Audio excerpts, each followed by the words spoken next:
Hello students, कैसे हैं आप सब लोग। उम्मीद करती हूँ सब अच्छे होंगे और स्वस्थ होंगे। मैं Meena Rana ICT virtual class में आपका स्वागत करती हूँ। स्टूडेंट्स, हम पढ़ रहे हैं क्लास 10 की हिंदी। हिंदी व्याकरण का आपका या संस्कृत का जो व्याकरण है उसका एक टॉपिक है कारक। इससे पहले आप छोटी क्लासेस में भी कारक को पढ़ चुके हैं, लेकिन यहाँ पर भी आपके सिलेबस में है तो इसको भी हम यहाँ पर करेंगे। तो देखिए, कारक होता क्या है। आपने इससे पहले आपका विकारी और अविकारी शब्द, सभी शब्दों के बारे में आपने छोटी क्लासेस में पढ़ा है। तो आपने वहां पर आपके जो चार विकारी शब्द हैं और चार अविकारी शब्द के भेद हैं, उन सभी के बारे में डिटेल में आपने पढ़ा। अब देखिए, कारक क्या होता है।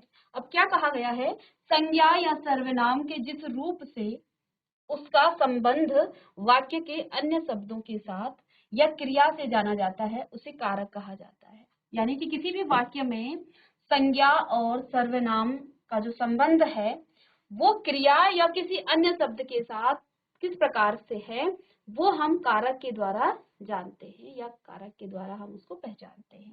कारकों को बताने वाले जो संज्ञा या सर्वनाम शब्दों के साथ लगाए जाते हैं उन्हें विभक्ति या परसर्ग कहते हैं। तो यहाँ पर जैसे कि आप देख पा रहे हैं, श्री राम युद्ध किया। अब इस वाक्य में आपको श्री राम आपकी संज्ञा है और यहाँ पर आगे क्रिया क्या है, युद्ध किया। तो आपको इस वाक्य से थोड़ा समझ में कम आ रहा है, चीजें समझ में आपको नहीं आ रही हैं। उन्होंने रावण मारा, उन्होंने रावण मारा। सभी वाक्य पढ़ लेते हैं और आगे देखेंगे इसको। श्री राम रावण तीर मारा। अब वाक्य को पढ़कर आपको ऐसा लग रहा होगा कि वाक्य आपका क्लियर नहीं है, वाक्य में कुछ मिसिंग है, कुछ चीजें मिस है यहाँ पर। उन्होंने धर्म रक्षा रावण मारा, तो इस वाक्य में भी आपको कुछ मिसिंग दिख रहा है, कुछ चीजें यहाँ पर जो है नहीं दिख रही हैं। अब वो क्या चीजें हैं जिनको लगाने से आपका ये वाक्य जो है कंप्लीट हो जाता है, इसको यहाँ पर समझ लीजिए। लिखने में आपको बाद में दिखाऊंगी। तो देखिए, श्री राम ने युद्ध किया। अब यहाँ पर देखिए, श्री राम युद्ध किया, इस वाक्य में आपको चीजें समझ में नहीं आ रही हैं, वाक्य आपको अधूरा लग रहा है। लेकिन जैसे ही आपने एक शब्द यहाँ ने लगाया तो आपको अब ये वाक्य कंप्लीट दिख रहा है, ये वाक्य आपको पूर्ण होता हुआ दिख रहा है और चीजें भी आपको समझ में आ रही है। बात आपको समझ में आ रही है कि श्री राम ने युद्ध मारा। अब श्री राम युद्ध किया, श्री राम ने युद्ध किया, ये वाक्य आपको समझ में आ रहा है। यहाँ लिखा है श्री राम युद्ध किया। अब क्या किया, श्री राम ने युद्ध किया, ठीक है।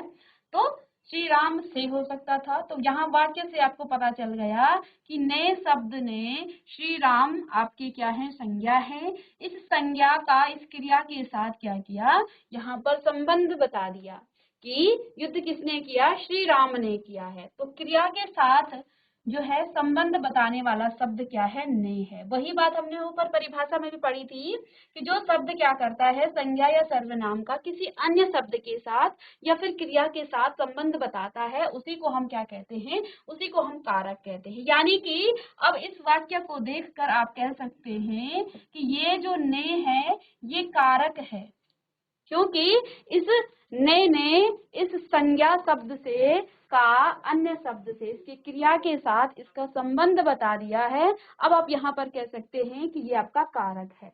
उन्होंने रावण मारा, उन्होंने रावण मारा, इसमें आपको कुछ मिसिंग लग रहा है। अब इसी वाक्य को आप लिखेंगे, उन्होंने रावण को मारा, उन्होंने रावण को मारा। अब इस वाक्य ने यहाँ पर इस शब्द ने क्या किया है, इस वाक्य को पूरा कंप्लीट कर दिया है और अब ये वाक्य आपको बिल्कुल कंप्लीट लग रहा है। उन्होंने रावण को मारा। को शब्द ने क्रिया का जो आपका सर्वनाम है, सर्वनाम के साथ संबंध बताया है।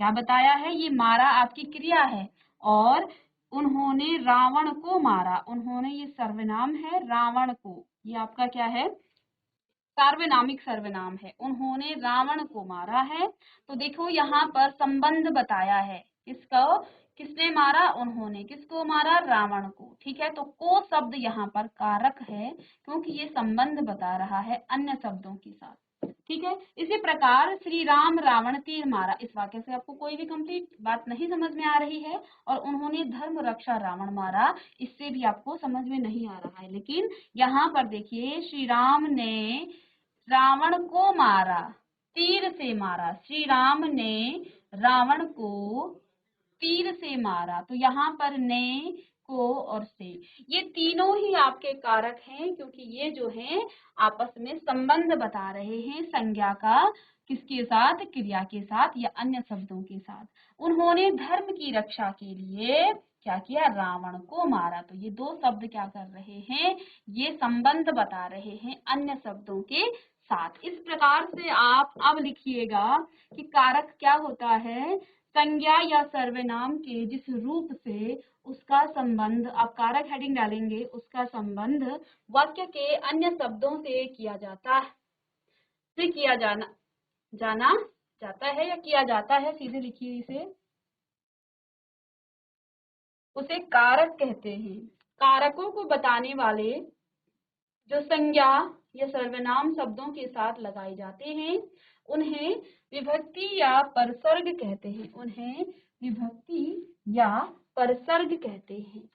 फिर आप लिखेंगे श्री राम युद्ध किया, इसको लिखिए। और इन चारों वाक्यों को लिखने के बाद आप क्या लिखेंगे कि जो ऊपर लिखे वाक्य हैं उसमें आपको कोई भी बात क्लियर या पूर्ण जो है होती हुई आपको समझ में नहीं आ रही है, आपको पता नहीं चल रहा है, श्री राम युद्ध किया, अब इसमें जो है आपको बात अपूर्ण लग रही है, बात कंप्लीट नहीं समझ में आ रही है। लेकिन जैसे ही आपने ने शब्द यहाँ पर लगाया तो आपको पता चला कि श्री राम ने युद्ध किया। किसने किया, श्री राम ने युद्ध किया। तो ये ने शब्द आपका कारक है, क्योंकि ये आपका क्रिया और संज्ञा के बीच क्या कर रहा है, संबंध को बता रहा है। उन्होंने रावण को मारा, तो यहाँ पर भी संबंध को बता रहा है को शब्द, और इसे वाक्य भी आपका कंप्लीट हो गया।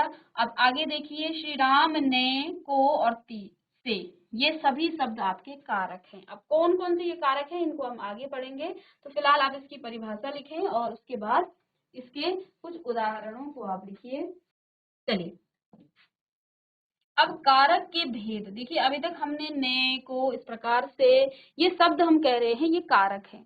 अब इस कारक के कितने भेद हैं, आपने प्रीवियस लेक्चर में आप पढ़ चुके हैं। कारक के 8 भेद हैं, जिनमें से आप यहाँ पर चलिए, कारक के 8 भेद हैं, हेडिंग डालेंगे कारक के 8 भेद।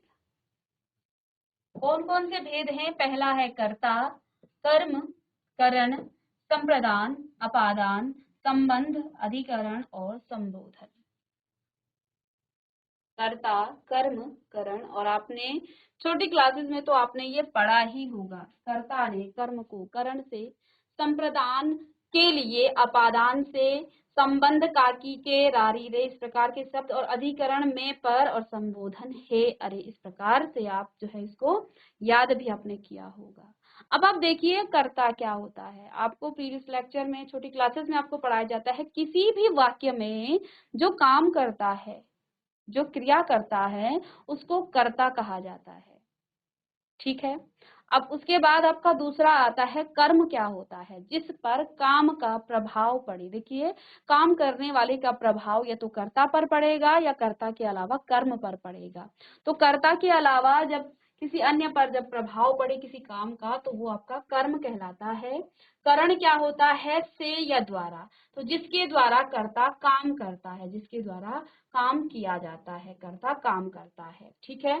संप्रदान, अभी आगे इसको डिटेल में पढ़ेंगे, जिसके लिए क्रिया की जाए उसे संप्रदान कहा जाएगा। अपादान का मतलब यहाँ से है, तो से दो जगह आता है, एक तो यहाँ पर करण में आता है और दूसरा आपका अपादान में आता है।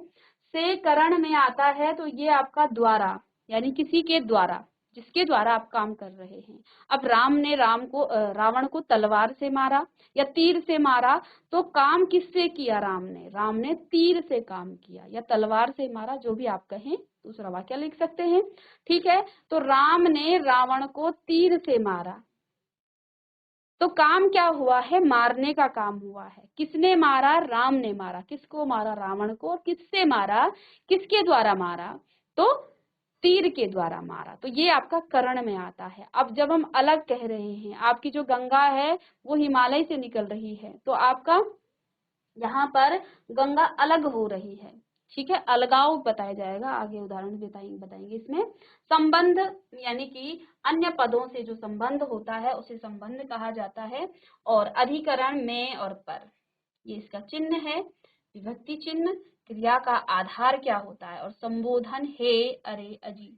तो फिलहाल आप इन 8 जो आपके भेद हैं कारक के, इनको नोट करें, आगे हम डिटेल में एक एक करके पढ़ेंगे। तो इसका अर्थ क्या क्या होता है। कारक के 8 भेद: कर्ता, कर्म, करण, संप्रदान, अपादान, संबंध, अधिकरण और संबोधन। कर्ता का चिन्ह ने, कर्म का चिन्ह को, करण से, संप्रदान को के लिए, अपादान से अलग होना, और संबंध का, की, के, नानी ने, रारी रे, अधिकरण में और पर, और संबोधन हे, अजी, अरे। और अधिसंबोधन का ये चिन्ह विशेष चिन्ह है जिसको देखकर आप पहचान सकते हैं कि ये आपका संबोधन है। अर्थ क्या हो जाता है कर्ता का, यानी कर्ता क्या होता है, काम करने वाला। कर्म क्या होता है, जिस पर काम का प्रभाव पड़े। इसके बाद करण, जिसके द्वारा काम कर्ता काम करता है, काम करे, जिसके लिए क्रिया की जाए, वो आपका संप्रदान होता है। अपादान, जिससे अलगाव हो, अलग होना, अलगाव हो।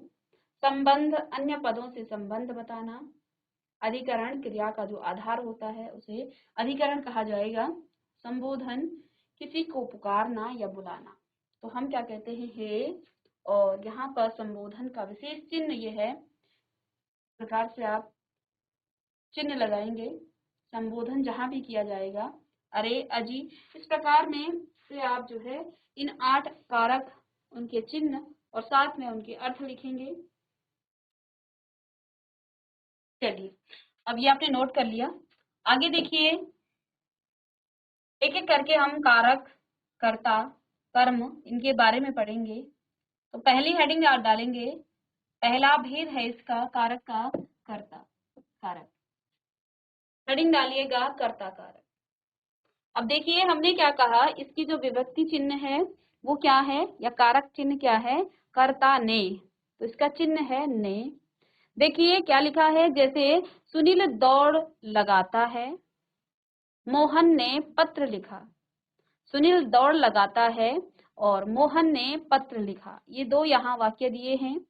अब यहाँ क्या लिखा है, संज्ञा या सर्वनाम के जिस रूप से कार्य करने वाले का बोध हो उसे कर्ता कहा जाता है, पहले भी आपको बता दिया गया है। तो अब आपने इस वाक्य में कर्ता को पहचानना है, ठीक है। तो आगे इसमें क्या लिखा है, उसे कर्ता कहते हैं। कर्ता कारक का जो विभक्ति चिन्ह है वो है ने, ठीक है। ने विभक्ति चिन्ह का प्रयोग भूतकाल में तथा सकर्मक क्रिया होने पर होता है। सकर्मक का मतलब आप जानते हैं, आपने क्रिया के 2 भेद पढ़े होंगे। आपका पहला ही टॉपिक है ग्रामर में, जो आपका हिंदी व्याकरण है। तो क्रिया के 2 भेद, एक सकर्मक और एक अकर्मक क्रिया होती है। कर्म के आधार पर क्रिया का भेद किया जाता है जब, तो कर्म के आधार पर आपकी क्रिया 2 प्रकार की होती है, एक सकर्मक और दूसरा आपका अकर्मक। तो इसके लिए पहले आपको सकर्मक और अकर्मक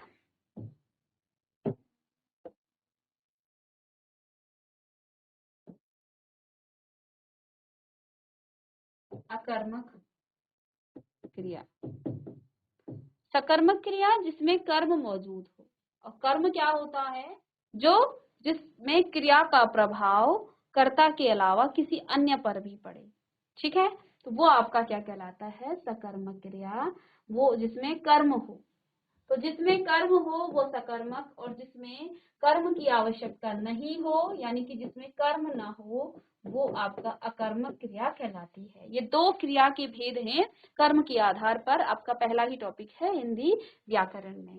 तो देखिए यहाँ पर क्या कहा है कि ये जो है ने विभक्ति चिन्ह का प्रयोग या तो भूतकाल में किया जाता है तथा दूसरा सकर्मक क्रिया होने पर होता है, यानी कि आप ने विभक्ति चिन्ह का प्रयोग भूतकाल में करेंगे और सकर्मक क्रिया होने पर होगी, यानी कि कर्म वहां पर होना चाहिए। कर्म के बिना यहाँ पर आपका ने का प्रयोग नहीं किया जाएगा। ठीक है, तो देखिए यहाँ पर सुनील दौड़ लगाता है, सुनील दौड़ लगाता है। ठीक है, इसमें आपके पास जो है कोई भी कर्ता चिन्ह नहीं दिखाई दे रहा है।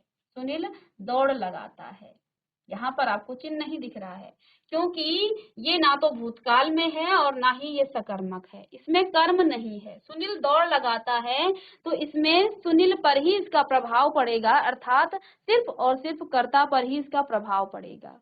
सुनील दौड़ लगाता है, इसका प्रभाव सुनील पर पड़ेगा, इसके अलावा यहाँ कर्म नहीं है। लेकिन मोहन ने पत्र लिखा, काम क्या हुआ है? लिखने का। किसने लिखा? मोहन ने। मोहन क्या है? कर्ता है। अब पत्र क्या हो गया है? कर्म हो गया। किस पर किया? कर्म पत्र पर किया, तो प्रभाव इस पर भी पड़ेगा, ये कर्म है। अब देखिए यहाँ पर ये जो वाक्य है ये आपका भूतकाल में है, ठीक है, और भूतकाल में है, साथ में इसमें कर्म भी है, यानी ये सकर्मक है, इसलिए यहाँ पर ने विभक्ति चिन्ह का प्रयोग हुआ है। यही बात यहाँ लिखी है कि ने विभक्ति चिन्ह का प्रयोग भूतकाल में तथा सकर्मक क्रिया होने पर ही होता है। अब यहाँ पर आपको चिन्ह नहीं दिख रहा है, लेकिन ये आपका यहाँ पर शून्य कारक चिन्ह है, ये आपके सिलेबस में नहीं है, आगे क्लासेस में आप पढ़ेंगे। तो यहाँ पर हालांकि आपको दिख नहीं रहा है, लेकिन यहाँ पर शून्य कारक चिन्ह है। क्यों? यहाँ पर आप इसको भूतकाल में लिखें, इसी वाक्य को आप भूतकाल में लिखें तो आपको सुनील ने दौड़ लगाई, सुनील ने दौड़ लगाई। किसने लगाई दौड़? सुनील ने।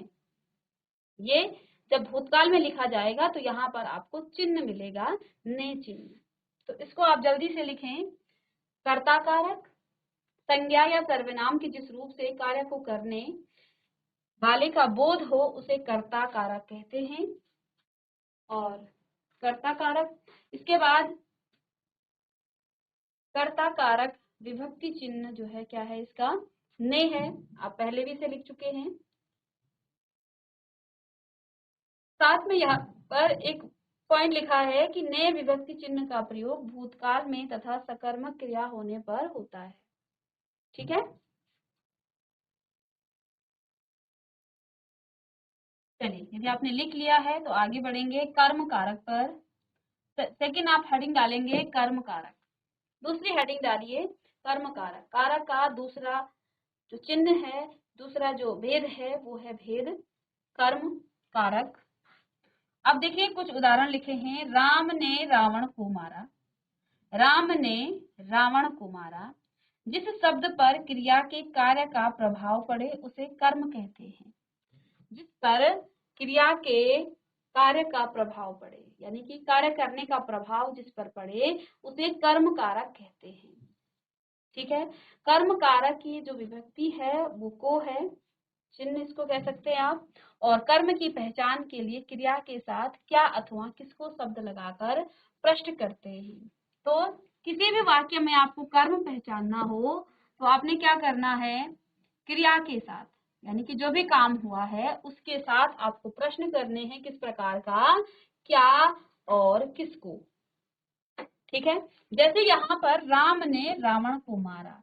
अब यहाँ पर क्रिया क्या हुई है? काम क्या हुआ है? यहाँ काम हुआ है मारने का, तो इसी के लिए हमने प्रश्न करना है। तो किसको मारा? किसको मारा? किसको मारा? रावण को मारा। तो ये जो रावण है ये कर्म है। ठीक है, रावण आपका कर्म है और प्रभाव भी पड़ेगा क्रिया का किस पर? रावण पर। ठीक है, तो यहाँ पर आप देख पा रहे हैं कि कर्म कारक क्या होता है? जिस शब्द पर क्रिया के प्रभाव, कार्य का प्रभाव पड़े उसे कर्म कहते हैं। यानी कि जो भी आप काम कर रहे हैं उसका प्रभाव डायरेक्टली किस पर पड़ता है? एक तो करने वाला होता है, उसके अलावा किस पर प्रभाव पड़ेगा। ठीक है, तो यहाँ राम ने रावण को मारा तो इसका प्रभाव रावण पर मारेगा। और प्रश्न कर सकते हैं, ये तो डायरेक्ट था। कई वाक्य ऐसे होते हैं जहां आपको मुश्किल हो जाती है, तब आप क्या करेंगे? क्रिया के साथ किसको और क्या, ये प्रश्न करेंगे तो आपको आपका कर्म मिल जाएगा। राम ने रावण को मारा। किसको मारा? रावण को मारा। ठीक है, इसको आप लिखिएगा। फिर देखिए निशा दूध पीती है। निशा दूध पीती है। क्या पीती है? दूध। तो दूध यहाँ पर आपका क्या है? ये आपका कर्म है, ये कर्म कारक है। और ऐसे ही यहाँ पर रावण भी आपका क्या है? कर्म कारक है।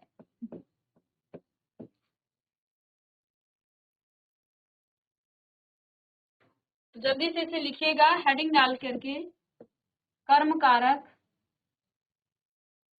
ठीक है। और इसे आप नोट करें। पहला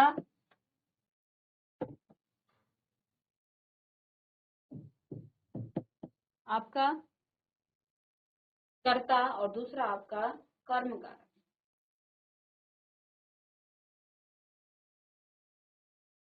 चलिए, तो ये आपका कर्म कारक है, इसको आपने नोट कर लिया। चलिए अब देखिए नेक्स्ट है आपका थर्ड, करण कारक। थर्ड है करण कारक।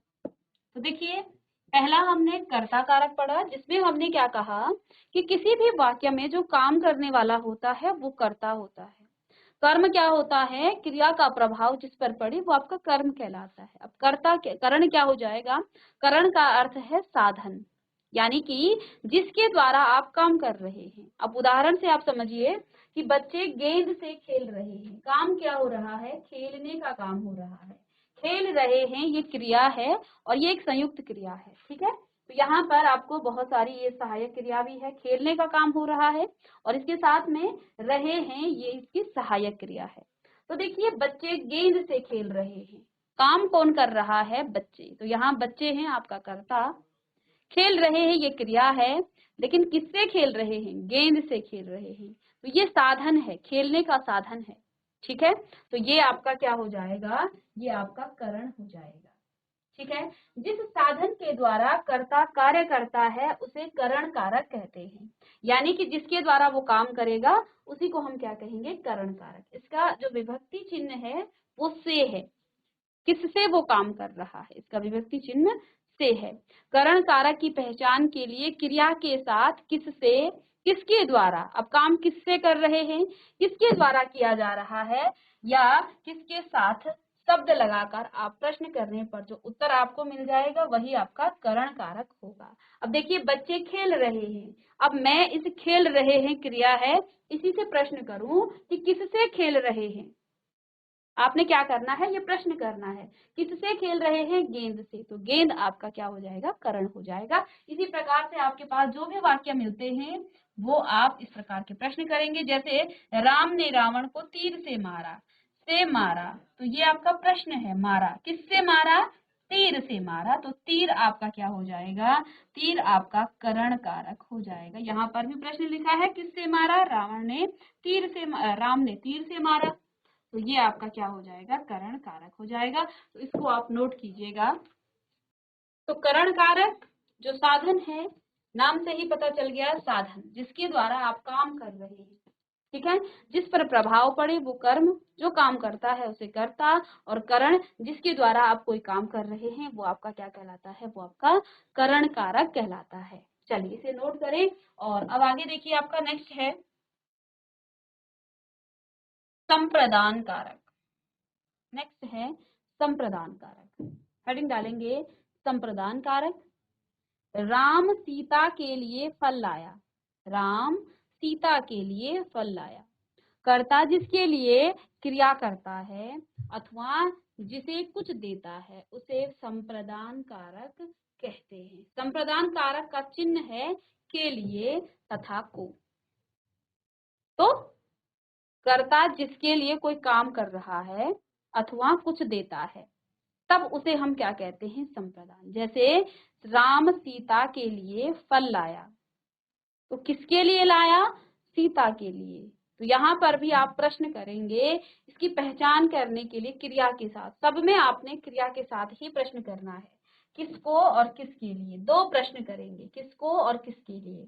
तो फल लाया किसके लिए लाया? सीता के लिए, अर्थात सीता यहाँ आपकी संप्रदान हो गई है। सीता यहाँ पर संप्रदान कारक हो गई, ठीक है। तो यहाँ पर जैसे ये प्रश्न आप करेंगे, इसको नोट करें। और नेक्स्ट यहाँ पर अतिथि राधा के लिए उपहार लाए। तो यहाँ पर अतिथि राधा के लिए उपहार लाए, इसमें संप्रदान कारक क्या है? किसके लिए लाए? राधा के लिए। तो राधा यहाँ पर संप्रदान है, संप्रदान कारक है आपकी कौन? राधा, संप्रदान कारक। तो अतिथि राधा के लिए उपहार लाए, तो यहाँ आपकी जो राधा है वो संप्रदान कारक है। साथ में आप प्रश्न करेंगे, लाने का काम हुआ है, क्या लाए? उपहार लाए। किसके लिए लाए? प्रश्न क्या करना है, किसको और किसके लिए? किसके लिए लाए? राधा के लिए। तो राधा ही आपकी संप्रदान कारक यहाँ पर इस वाक्य में कहलाएगी। चलिए इसे भी आप नोट करें। तो नेक्स्ट है आपका संप्रदान कारक, और यहाँ पर राम सीता के लिए फल लाया। यहाँ पर जिसके लिए काम किया जाता है, कर्ता जिसके लिए काम करता है उसे ही यहाँ संप्रदान कहा जाएगा। और इसका जो विभक्ति चिन्ह है वो के लिए तथा को है। अब यहाँ पर आपको दो वाक्य दिए थे। पहला वाक्य था राम सीता के लिए फल लाया, यहाँ सीता क्या है? संप्रदान है। दूसरा, अतिथि राधा के लिए उपहार लाए। किसके लिए लाए उपहार? राधा के लिए, अर्थात संप्रदान यहाँ पर आपकी राधा है। तो किसके लिए लाए? राधा के लिए। तो राधा संप्रदान कारक है। ठीक है, तो ये इजी है, इसको आप कर सकते हैं। इसके बाद नेक्स्ट है अपादान कारक। अपादान कारक, अपादान जैसे कि आपको बताया था अलग होना। तो देखिए, गंगा हिमालय से निकलती है, पेड़ से पत्ते गिरते हैं। गंगा हिमालय से निकलती है। दूसरा है पेड़ से पत्ते गिरते हैं, पेड़ से पत्ते गिरते हैं। अब देखिए, संज्ञा या सर्वनाम के जिस रूप से एक वस्तु का दूसरे से अलग होने का, तुलना होने या फिर दूरी होने का भाव प्रकट हो, उसे अपादान कहा जाता है। अलगाव कहा गया था ना ऊपर। तो यहाँ पर एक वस्तु किसी दूसरे वस्तु से अलग होती है, या उसकी तुलना होती है, या फिर वो दूरी होने का भाव प्रकट करता है, उसे अपादान कहा जाएगा। जैसे कि इसका जो विभक्ति चिन्ह है वो से है। ठीक है, इसकी पहचान के लिए आप क्रिया के साथ किससे और कहां से दो प्रश्न करेंगे। हमेशा प्रश्न आपके क्रिया के लिए ही होंगे। तो देखिए, गंगा हिमालय से निकलती है, सबसे पहला काम इसमें आपको क्रिया पहचानना है। तो निकलने का काम हुआ है, कहां से निकलती है? क्रिया से। प्रश्न करेंगे किससे, किससे निकलती है? तो यहाँ इसका प्रश्न के बजाय कहां से, क्योंकि इस वाक्य में किससे नहीं कहां से निकलती है गंगा। तो गंगा जो है हिमालय से निकलती है। तो यहाँ अलगाव हुआ है, गंगा जो है किससे? हिमालय से अलग हो रही है। तो यहाँ पर हम क्या कह सकते हैं कि ये आपका अपादान क्या है? कारक है। ठीक है, दूसरा यहाँ वाक्य था पेड़ से फल गिरा, पेड़ से फल गिरा। तो किससे गिरा फल? पेड़ से। ठीक है, तो यहाँ पेड़ आपका अपादान हो जाएगा। ठीक है, चलिए इसे नोट करें। चलिए, तो यहाँ पर इसका जो विभक्ति चिन्ह है वो से है, और ये अलगाव यानी कि अलग होने को बताता है। जैसे पेड़ से फल गिरा, क्या गिरा? फल गिरा। तो फल आपका क्या हो जाएगा? सॉरी, किससे गिरा? पेड़ से। ठीक है, और यहाँ पर आपका जो गंगा है वो किससे निकली? वो हिमालय से निकली। तो यहाँ पर अपादान किससे अलग हुई है? हिमालय से। तो यहाँ पर हिमालय और पेड़ आपका क्या हो जाएगा? ये आपका अपादान। इसके बाद नेक्स्ट है आपका संबंध कारक। छठा जो इसका कारक का वो है भेद, तो ये आपका संबंध कारक है। यह पिताजी की गाड़ी है, यह पिताजी की गाड़ी है। तो इस वाक्य में देखिए, शब्द के जिस रूप से किसी व्यक्ति वस्तु का संबंध किसी दूसरे व्यक्ति या वस्तु के साथ जाना जाए उसे संबंध कारक कहते हैं। संबंध कारक के विभक्ति चिन्ह क्या क्या हो जाएंगे? का, की, के, रा, री, रे, ना, नी, ने। ठीक है, ना, नी, ने है। इसकी पहचान के लिए क्रिया के साथ, सभी कारक में आपको क्रिया के साथ ही प्रश्न करना है। किसका और किसकी? किसके, तीन प्रश्न करेंगे। किसका, किसकी, किसकी। शब्द लगाकर प्रश्न करने पर जो उत्तर प्राप्त हो वही संबंध कारक है। जैसे यह पिताजी की गाड़ी है, किसकी गाड़ी है? पिताजी की। यानी कि यहाँ पर संबंध कारक आपके पिताजी हैं। ठीक है। तो यह गाड़ी, यह पिताजी की गाड़ी है। प्रश्न आपको करना है किसका, किसकी, किसके। अब ये डिपेंड करेगा कि आपका वाक्य कैसा है। यदि वो पुल्लिंग में है तो आप किसका, स्त्रीलिंग में है तो किसके, किसकी, और आपका बहुवचन में आएगा तो फिर किसके, या फिर आप किसी को रिस्पेक्ट से बात करें तो किसके। इस प्रकार के प्रश्न आप करके संबंध कारक को आप इस प्रकार से पहचान सकते हैं। तो आप लिखिए इसे, संबंध कारक, और इसका जो विभक्ति चिन्ह है इसको भी आप लिखेंगे, काकी के, रारी रे, नानी ने। और यहाँ पर 3 प्रकार के प्रश्न पूछना है, किसका, किसकी और किसके शब्द लगाकर। और हमेशा प्रश्न पूछा जाता है क्रिया के साथ। अभी तक आपने कर्ता, कर्म, करण, संप्रदान, अपादान सब में आपने क्रिया के साथ ही प्रश्न किए हैं। तो अब आप यहाँ पर भी क्रिया के साथ ही, यानी कि वाक्य में जो क्रिया है, ठीक है, तो उसी के साथ आपको प्रश्न करना है, तो उसको भी आप नोट करें। इसके बाद यहाँ पर कारक के आपके 2 भेद रह जाते हैं, इनको हम नेक्स्ट क्लास में डिस्कस करेंगे। तो मिलते हैं नेक्स्ट लेक्चर में, तब तक के लिए thank you and have a nice day.